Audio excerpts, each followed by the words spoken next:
Yeah. Is there there's no rules? You can do whatever you want. No, there definitely We can't rules. have alcohol in the apartment. We can't smoke in the apartment. No smoking in the apartment. And I mean, the other thing is like we have neighbors like who are not Right. who are not like on year course. Right. So they have like kids. So yeah, they have kids. Like I mean, in my particular case, like I have like a crazy neighbor who gives us a lot of issues about noise. I mean, and it's not like we're that loud. legitimate issues, or no. I mean, no. But like we have to abide by them. Like we can't, right. We can't necessarily just like ignore it. Have y'all built relationships with locals? Yeah. Do you get to go eat dinner at their house and do that sort of thing? Yeah, a lot of people have host families that go on like Friday nights and have Shabbat dinners there. Really? Yeah, a lot of people do. I have a neighbor I really like. It's this really nice old man who lives in the apartment below us. And he's very friendly. When we first got here, we like said hi to everyone in the building. We said to everyone on our floor and people below and above us. And this old man was really friendly, and I see him in the elevator sometimes, and he'll just chat with me. And he likes it because he speaks fluent English, so it's nice for him to just talk to people. Is the language a challenge, being in a community this size and kind of removed from the big city life? I mean, you have to improve your Hebrew. That's definitely a part of it. And your Russian. And Russian. I mean, I came to Arad thinking that nobody would speak any English at all, but I definitely found that there are a decent amount of people who speak English. I don't know, I think my Hebrew has improved. Am I volunteering because I work at a Bedouin school and they only speak Arabic, and the kids speak better Hebrew than they do English, so when they try and communicate with me, like when I'm not teaching them in the classroom, they speak Hebrew to me, and I'm trying to speak only English to them, but also like, there's a gym teacher and we just sit and we speak in Hebrew because he only speaks Hebrew. So Lisa's really good at Hebrew though. I've had lots of formal education with Hebrew, so. Have you picked up any Arabic? I have picked up some Arabic. Just like I like to ask the teacher when she's teaching them Arabic to English to also write on the board in like transliteration so that I can learn the English to Arabic. It's worked out pretty well. How's it been working with Bedouin kids? It was a really big shock at first because this specific school never had any American volunteers. I don't think they've ever met anyone outside of their community. So they would run up to me all the time to be, how are you? And then just run away without waiting for an answer. Like, what's your name? Like these small phrases that they know, and then just walk away because they're like, I don't know, it's exciting. There's still, I'll sit and I'll just, between classes, I'll be sitting and reading or something, and they'll all come up and just stare at me and just watch me because I'm the most interesting person in the world. Would you sum up what the Arad experience is like for you as an individual level? That is a very loaded Culture question. shock. Can I do it in 2 words? Yeah, sure. It's a culture shock for me. Right. That's my personal experience. How so? I've never. Okay, in the desert. So you're from where again? I'm from Chicago. Okay, kind of a big I city. live in a little Jewish bubble in Chicago. Is the easiest way to put it. It's not very diverse. So coming here and seeing all the different people that live here, I live in the middle of a Haredi neighborhood, so that's very interesting on its own. And now you're teaching Bedouin children. And now I'm teaching Bedouin children, and it's the first time I've been exposed to like all these like Israeli Arabs at once. That's a huge deal. We have a lot of students. It's definitely really different. I mean, like, it looks different from anywhere I live because I like live in New England where there are trees everywhere and there's no open space like this. And also, like, I work with Sudanese people all the time. So, like, I work in the Sudanese kindergarten, and they just act different, and it's like, it's different. So what's your volunteer work like on the daily basis? I work in a room. It's a Sudanese kindergarten. It's right down the street from like this actual kindergarten, which has like a sign over the door and a playground outside. But this room, it looks like an apartment building. There's no sign, and inside it's just a living room.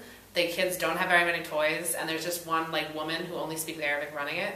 And there are 5 to 20 kids running around in this little room that's smaller than this living room. And it's like, it can be crazy. And the kids, like the youngest one is 6 months old, the oldest one can be 10 years. And it's like, and sometimes the kids just like don't go to school. And most of the kids don't speak Hebrew. I don't know. It's like, but it's really fun because they're still like, they're just kids. They just want to play with us and be picked up. And like, and it's nice because like they get so excited when we come here. And it's like, you can see that like we're making their lives better in like an actual, like. I only went there one day just to like see what it would be like and maybe like start volunteering there once a week. and I was already like attached to all the kids. They're like very affectionate, like awesome kids, like well behaved for the most part. They just like want to have fun, so it's like, I don't know, it's very rewarding volunteering. What's the coolest thing about working at the bike shop? What's the coolest thing about working at the bike shop? I would say the people that I work with are really interesting. I got like this like 35-year-old boss who's just, you know, he's crazy guy. Doesn't really have a filter. You know, loves like extreme sports and pushing everything to the edge. So he's got me to do like out of my comfort zone and doing things that like I normally wouldn't do. Not in like a bad way. Like what? Can you use an example? Like the other day, he took me dirt surfing. I don't know if you're familiar with that. No, describe it. Dirt surfing. It's like this, like a flexible board in between two bicycle wheels that are all set up vertically, and the only way to ride on it is if you're moving, kind of like a bike. Mm-hmm. You can't be staying still, and so like you just bomb hills basically, and it was a ton of fun. So can't do that in Tel Aviv, I guess, right? No, I've never seen it done before, but it was a lot of fun.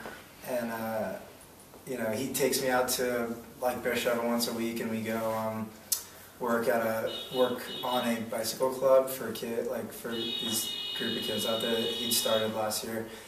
And so I spent a lot of time with him, like in and out of my volunteering, and it's just been like a ton of fun. I work at a greenhouse in town that also sells Dead Sea products. And what do y'all grow in the greenhouses? I mean, like they have. Should we shut the thing off? Yeah. I don't really know the names. I know some of the names in Hebrew, but they. I mean, it's really like it's like a wide variety. They have like flowers, and then they have like the mint leaves and like the herbs you can put in tea, and then like cacti. And I mean, like I would never, like before I came here, I would have never thought that like I would ever work at a greenhouse. Like I'm from like suburban New York. It's just not really my thing. But it's actually, I mean, the work is like kind of like it's manual labor, but the guys who I work with, my Hebrew is actually better than their English. So I have to basically conduct the whole day in Hebrew, which I would say has improved my Hebrew drastically.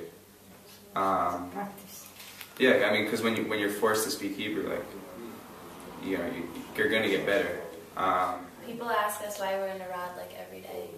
They're like, "Why do you come here? There's nothing to do here. Like, why?"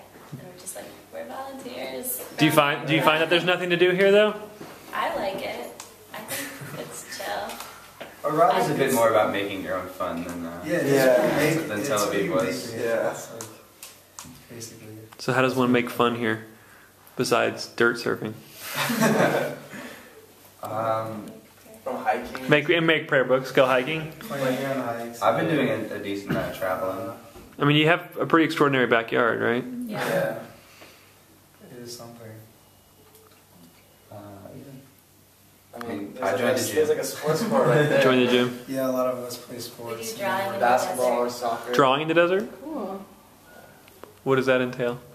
It's just like a group of people who like to do art, and we like meet in the middle of the desert and do art. Like the volunteering is a huge part for me. So being able to go to Rwanda is going to be an unbelievable experience. And what are y'all going to be doing there? There's a village down there. It's about 3 or 4 years old. It's called the Agahoze Shalom Youth Village. And it was actually started by past young Judeans. So we're going to be living there for a month, building a warehouse. They really need the warehouse. They need a warehouse. We're building a warehouse so that they can build vocational schools. These kids, the kids who live on the village are orphans of genocide that happened in 1994. So the village helps to prepare them for life outside, so they can vocational jobs. So they need vocational schools. So we're building a warehouse so they have space for both. We'll be teaching we're helping out at the school with the kids. Teaching English. We'll get to do some of their clubs. Photography, carpentry. Where will y'all be living? Do you know? We have like a guest house in the village, and it's We have it's just like kind of like a bunk, I guess. Yeah, fun. But we live in the village. We live in the village. We live like An hour. yeah, we live like a like an hour or so away from Kigali. It's the capital.